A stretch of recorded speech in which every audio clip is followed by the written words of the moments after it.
Let's go over how I made not only one, but two plushes of the same character. To start off, I got to work on some of the feet. So you can see that I have cut out my pattern, traced them down on the fabric, cutting everything out, pinning it all together, getting it ready to be sewn together. And you'll notice that there's only one set of feet being worked on since I decided to work on the plushes separately.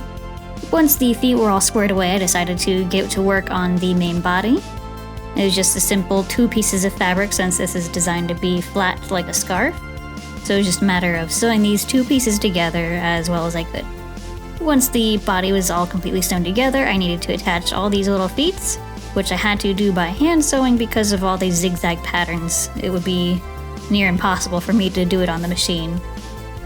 It took me a very long time to get these feet attached to the body because of all these tiny little zigzags that I had to go through by hand. But after a whole lot of patience and some finger pricking, I finally got them all attached to the body. Once the feet were finally attached to the body, it was time for me to go back through and add in the details, the little paw pads on both the front and back feet. Now that the feet are fully completed, it was time to move on to the face. So for this, it's again just 2 pieces of fabric sewn together to be nice and flat. I also added some pseudo embroidery. I do not have an embroidery machine nor embroidery hoop. I just made do with my regular sewing machine and a zigzag stitch.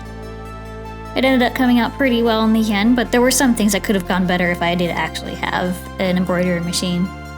As I was working on the face, I was also considering how I was going to make the ears and tail. In the end, I decided to keep them nice and flat as well. Just simple 2 pieces of fabric sewn together just to match how everything else is nice and flat.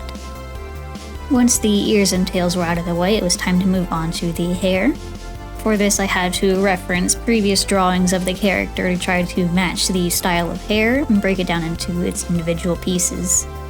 Once I was happy with all the individual pieces, it was time to just cut them all out of the fabric and start prepping them for sewing. With all the pieces cut out and ready to go, it was time to move over to the sewing machine. Just a nice simple straight stitch all the way across to get these all sewn together. I had to be extra sure to cut off all of the remaining seam allowance, that way they stayed nice and flat since these are really small pieces.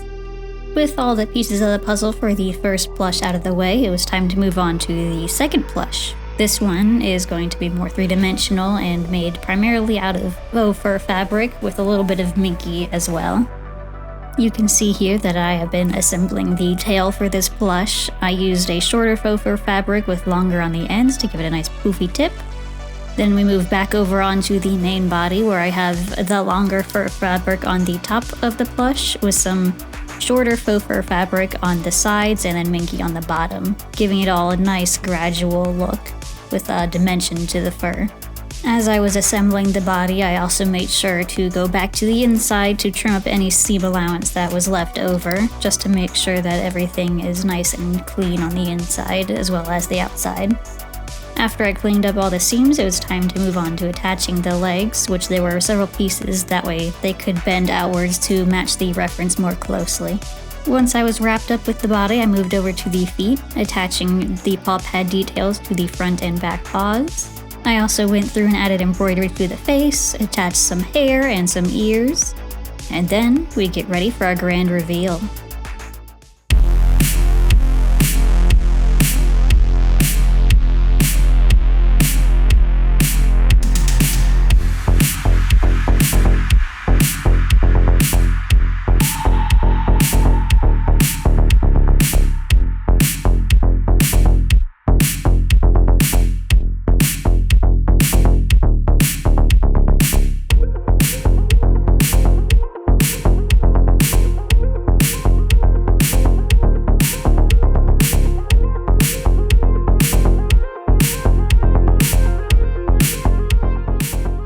Thank you so much for watching, everyone. I hope you really enjoyed seeing me put all this together, and I hope to see you in the next one. Goodbye!